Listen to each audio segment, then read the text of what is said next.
দেখো আমাদের যে এররটা দেখাইছিল সেটা হচ্ছে রিকোয়েস্ট না লেখার কারণে। এখানে যখন আমরা কোনো ইউআরএল এ ই করব, রিকোয়েস্ট পাঠাবো, তখন এখানেও রিকোয়েস্ট লিখতে হবে এইভাবে যে রিকোয়েস্ট কমা দিয়ে তারপর ইউআরএল এইটা ওই এচটিএমএল ফাইলটা। তাহলে এখানে লেখার জন্য নতুন যেটা শিখলাম আমরা যে লার্ন জ্যাঙ্গো রিকোয়েস্ট, এটা তো আমাদের আগেই ছিল একটা ফাংশন ডিক্লেয়ার। এরপরে এখানে এচটিটিপি রেসপন্স বাদ দিয়ে শুধু রেন্ডার আসবে। যখন আমরা কোনো এইচটিএমএল ফাইলের কথা লিখবো বা এইচটিএমএল ফাইলের নাম লিখবো, সামনে রিকোয়েস্ট দিয়ে একটা কমা দিতে হবে, সবগুলোর ক্ষেত্রে দেয়। তাহলে আমরা এখানে দুটার ক্ষেত্রে রিকোয়েস্ট দিলাম, তাহলে আমাদের কি করতে হবে, ফিসের ফিসে যায় রিকোয়েস্ট লিখে দিতে হবে এখানে। ঠিক আছে, এখানে রিকোয়েস্ট দিয়ে কমা দিতে হবে। আমরা এখানে রিকোয়েস্ট দিয়ে দিই, এখানে রিকোয়েস্ট দিয়ে দিই, তারপর হচ্ছে কমা দিয়ে দিই,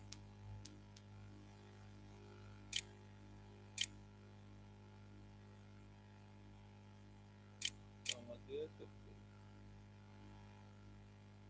ঠিক আছে, অনেক সময় এটাই রিলোড হয়ে রান আকারে থাকে, অথবা আমাদের কি করতে হয় যে আবার নতুন করে কন্ট্রোল সি চাপে রান করতে হয়। তাহলে আমাদের আবার একটু খেয়াল করি যে ভিউতে লিখছি যেভাবে, দুইটা ভিউ, দুইটা অ্যাপস, দুইটা ভিউতে লিখছি ফাংশন রেন্ডার রিকোয়েস্ট কমা দিয়ে কোর্স 1 কোর্স 2, এটা হলো পিস 1 পিস 2। এটার কোর্সের ইউআরএল আছে এরকম যে লার্ন ডিজে দিলে আমরা এই লার্ন জ্যাঙ্গোতে যাব, লার্ন জ্যাঙ্গো যে ফাংশন আছে সেই ফাংশনের মধ্যে থেকে কারে ই করছি আমরা কোর্স 1। কোর্স 1 এর মধ্যে আবার কি লিখছিলাম আমরা যে হ্যালো ফ্রম ফার্স্ট পেজ বা কোর্স পেজ, যেটাই কোর্স 1 পেজ। কোর্স 2 তে লিখলাম কোর্স 2 পেজ। এটা কার ইউআরএল এর আন্ডারে আছে, এই যে লার্ন পিআই এর আছে। আমরা যদি ব্রাউজারে যাই, এই ব্রাউজারে যেয়ে যদি আমরা শুধু 8000 পর্যন্ত রাখি, যে আমাদের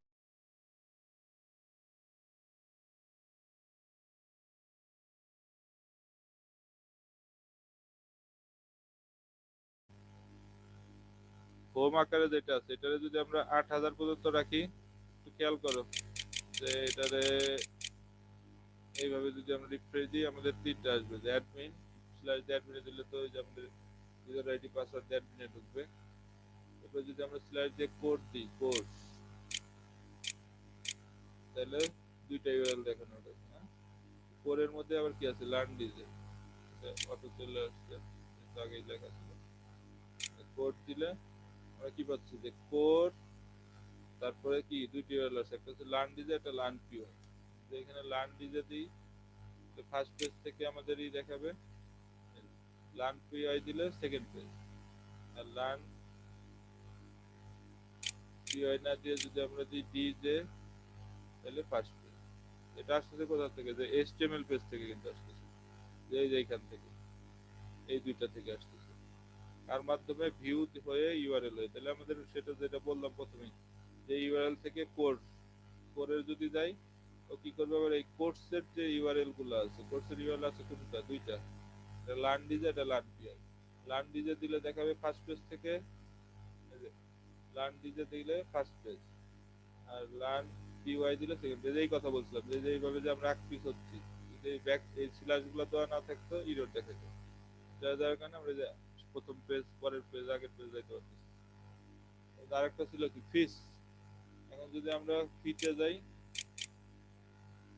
ফি, ফিতে গেলে দুইটি ইউআরএল দেখানোর কথা কি আছে, একটা হলো লার্ন ডিজে, একটা লার্ন পিআই।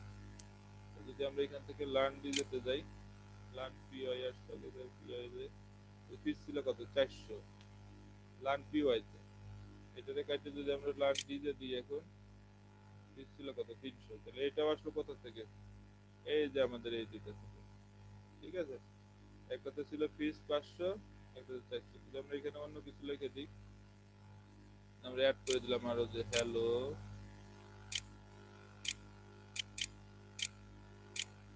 হ্যালো ফিস 300।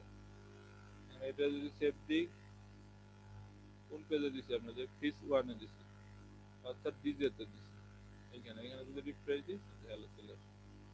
ঠিক আছে, আমরা এখানে আমাদের সার্ভার রান অবস্থায় কি করব, যে এডিট গুলা করি ম্যাক্সিমাম ক্ষেত্রেই দেখা যায় যে ওটা আবার রিলোড নিয়ে ঠিকঠাক কাজ করে।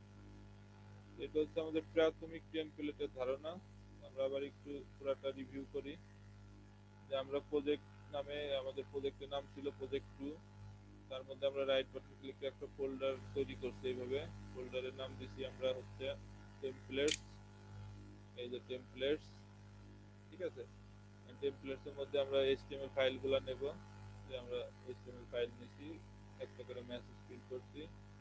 তারপরে কি করছি আমরা, এই যে সেটিং আছে এখানে যে এটা রেজিস্ট্রেশন করে দিচ্ছি। সেটিং ফাইলে যায় রেজিস্ট্রেশন করে দিচ্ছি, রেজিস্ট্রেশন। এই যে আমাদের এটা থাকে বেস, যে আমাদের লোকেশন কোথায় প্রজেক্টে। তারপরে কি করছি আমরা, নতুন একটা ভেরিয়েবল ডিক্লেয়ার করছি টেমপ্লেট ডিআইআর দিয়ে। এর মধ্যে লিখছি যে পাথ, এই পেজ ডিআইআর তো ছিলই, তার সাথে সিঙ্গেল কোটেশনের মধ্যে টেমপ্লেটটা লিখে দিছি। অর্থাৎ এই লাইনটা আমরা নতুন আনছি, বাকি সব ছিল। এরপরে যে ভেরিয়েবলটা ডিক্লেয়ার করলাম ওইটা নিচে স্কেল করে এখানে জাস্ট খালি পেস্ট করে দিচ্ছি, টেমপ্লেট পেস্ট করে। সেটিং এর কাজ শেষ। ইউআরএল আগে যা ছিল তাই আছে, অর্থাৎ আগে যেভাবে স্ট্রাকচার তৈরি করছিলাম। আমরা কি করছি, আমাদের দুইটা অ্যাপস আছে, তো এই জন্য আমরা দুইটা ইনক্লুড করে দুইটা অ্যাপসের ইউআরএল গুলো এখানে ইনক্লুড করে দিচ্ছি। আর অ্যাপস কি কি ছিল আমাদের, কোর্স আর ফিস। কোর্সের মধ্যে ভিউ লিখছি আগের মতোই, শুধু কি চেঞ্জ হয়েছে, যে আমাদের ফাংশন আন্ডারে রেন্ডার চলে আসছে।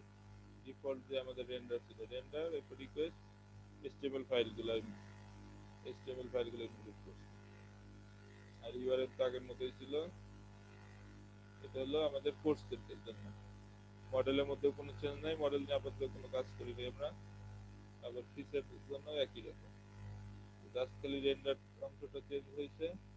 রিকোয়েস্ট ফিস 1 ফিস 2, এরপরে কি ইউআরএল তো আগের মতোই। আর হচ্ছে আমরা আমাদের মেন ফাংশন বা এই যে আমাদের ইনার প্রজেক্টের আন্ডারে ইউআরএল গুলো দিয়ে দিচ্ছি। এই হলো মোটামুটি কাজ টেমপ্লেট নিয়ে। প্র্যাকটিস করলে আরো ক্লিয়ার হয়ে যাবে।